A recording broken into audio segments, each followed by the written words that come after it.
So yesterday, Brent Venables hosted his weekly press conference a day early, mainly because the game this week is a day early. So he talked about a couple of players that really jumped out from fall camp that's now seeing a start. You may have heard this from a few others, but we got to break it down here. As well as every time I tried to sit down and record this video, something else has happened. We're going to talk about the latest thing that happened, as well as what Nick Saban had to say on College Game Day this past weekend. Before we do that, welcome to Unfair Sports. I'm your host, Jay. Thank y'all for pulling up to the channel. All right, let's talk about Brent Venables' excitement about a couple of players, Brennan Thompson as well as Jadon Jackson, as both of them appear to be starting the first game of the season. And I want to caution you all, as I mentioned this on our live stream on Sunday. If you didn't check that out, feel free to look on the live tab here on YouTube and check us out talking about, this depth chart. But this is the Temple game. So this is game one. And I anticipate there will be some changes going into Houston, Tulane, especially as players get more healthy or some potentially get a little banged up playing in the game. You're going to have some nicks and bruises. It's football. That's natural. You typically are playing with some sort of slight injury. But early returns is telling us some big stuff. So let's talk about what Brent Venables mentioned and how he feels about especially two players, because it kind of ties into the whole argument about Nick Saban. So let's dive into it. So one thing that Brent Venables talked about, first off, let's talk trenches here. Jadon Jackson we have pulled up here on the depth chart itself, appears to be one of the starters at defensive tackle. Now, this is what shocked me, as we talked about on the live stream. Jadon Jackson's going to start the 3 technique. Didn't I anticipate that? Also, we know that Venables typically runs a 3-3-5. Well, he used to. It appears we're going most likely a 4 down, or we'll maybe run a 3 with a player like a jack type player, which is one that kind of plays at the edge, but more closer to a 9 technique and just rushes out the edge or plays in that area. But Jadon Jackson getting this 3 technique next to like a Dominic Williams, who will be playing with the oar of Dejon Terry in this first game. I thought it was intriguing because Jadon Jackson immediately gets this. And now Brent Venables raved about Jadon Jackson and said he's one of those players, as I'm going to tell you this before his quote, Jadon's one of the first defensive linemen to start as a freshman since I think Tommy Harris. It's pretty high praise, if you ask me, because Tommy Harris was a monster. As y'all all know, he was a monster. But Jadon's getting that start, and Brent Venables said he's one of the more consistent players out there. He goes out there, is about his business, and you can tell that he's always about his business. And he's done nothing but grow the entire time. So he is very much, of course, excited about Jadon Jackson. And his presser, man, all he did was just gush about him.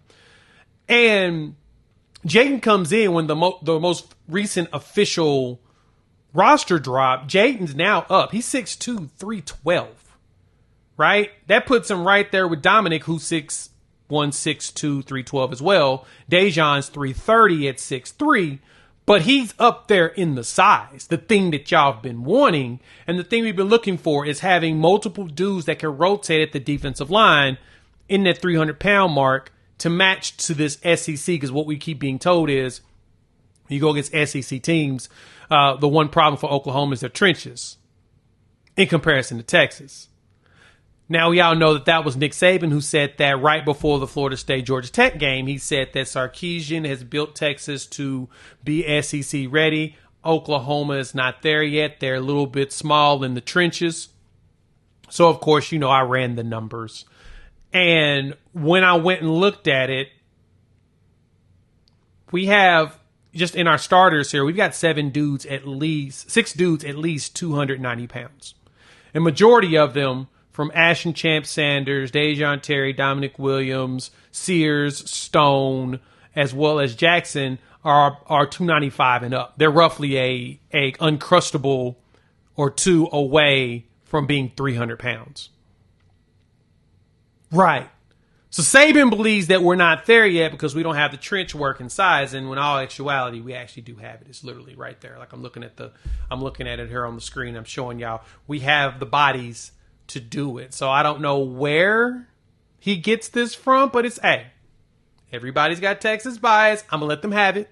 I totally understand why. What they did to Alabama, it's got everybody all thinking, oh, they're gonna do it forever. So we'll see. But y'all know I'm bullish on my Sooners. As I've made my conference predictions, and I'm going to drop a video on game day just to remind y'all why I'm so heavily. So make sure y'all tune in and look up for that. But another player that Brent Venables dove heavily in and excited about is Brennan Thompson.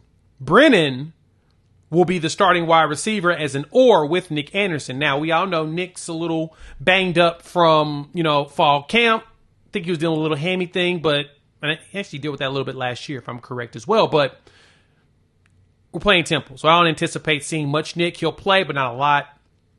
Andrew Anthony's 100% back, Brent Venables said, which gets your boy excited. So you'll have Deion Burks, you'll have Farouk, you'll have Andrew Anthony, you'll also have Nick Anderson all ready to play. And then Brennan Thompson is the one that he jumped out. Now, one thing he said he loved about him is that he's become one of the best leaders. Brent quoted that. Very vocal guy. Really bright young guy that really cares about his teammates. And the other thing he mentioned is that Brennan Thompson led the team basically in yards throughout fall camp. So he's just been getting open. And it's funny, I was talking to my buddy Ty Hayes over at Around the Table Sports. We had a little conversation about that, and he's like, look, the one thing I'm a little nervous about with Alabama for Oklahoma, again, against Oklahoma, is that if Brennan is out there with Deion Burks, man, it's going to be tough to try to keep up with both of them. Right? They both got the speed, strength, and everything to go. Last year, he caught 7 catches for 241 yards, averaging about roughly 34 and a half yards per catch. A couple of touchdowns. He's very much a deep threat. But Venables even raved about this. Said dude can run the entire route tree. That changes the game. I mean, he is 5'9", smaller dude. We know smaller wide receivers have dominated in the NFL as well. It just depends on your skill set. But he's complete. He says he's a complete guy. He can run the entire route tree, which means you put him out there and think he's going to do a go. If he does a quick curl, he does a slant, he does a drag, put him in a mesh concept. I mean, there's a lot of things you can do with him to where the defense will stay on their toes. I love this here. Then you add him with the big J.J. Hester, who we know is a 4'4" guy when healthy. He's healthy. Foot looks good. He's ready to play. And he was one of the top dudes out there as well. You've put yourself a wide receiver room that's extremely deep with the combination of speed and size. If there's one thing that I've heard a lot of teams say when playing against Oklahoma is that this team is very athletic. Now we got to show the physicality and go out there and compete. So Jadon Jackson out there showing out. Jaden's kind of, making Nick Saban look a little bad. Because think about it. If you got two dudes at 312 minimum on that defensive line right there in the middle to start, our edges are about the same as everybody else. Ethan Downs at 260. You got R. Mason at 240, with going down to Taylor Wine at the 260 range. So your edges, Caden Woolard's at 260. PJ will be 260, probably close to season. When season really starts, they're going to get him at the 260 range, but he's 255-ish now. My point, but y'all got to understand, we got a lot more size in the trenches than people believe. Offensive line-wise, yeah, we've always got 300-pounders, right? We're good there. But the defensive line, where is everybody concerned the most about Oklahoma? We've got the bodies. Now we got to execute. Tell me what y'all think. Hop in the comments. Let your boy know your thoughts. How do y'all feel about that? How y'all feel about this depth? What you think Brennan Thompson's going to do? You think it's going to be a problem?